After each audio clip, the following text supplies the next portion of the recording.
मंडळी, आज जो विषय घेऊन आलोय तो फक्त दोन देशातल्या करारांचा नाहीये. विषय केवळ व्यापाराचाही नाहीये.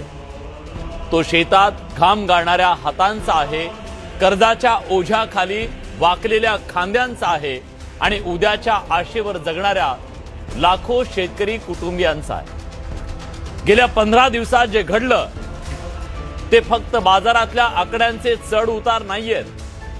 ते हजारो शेतकरी कुटुंबाच्या आशा निराशेचं एक वादळ आहे. काही दिवसांपर्यंत बाजार वर जात होता, वाढत होते दर आणि शेतकऱ्यांच्या डोळ्यात पुन्हा एक स्वप्नांची पालवी फुटत होती.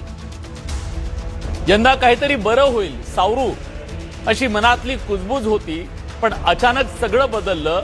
बाजार धाडकन कोसळतोय तसं शेतकऱ्यांचं मनही कोसळतंय. तज्ञ सांगतायत की जागतिक बाजारातले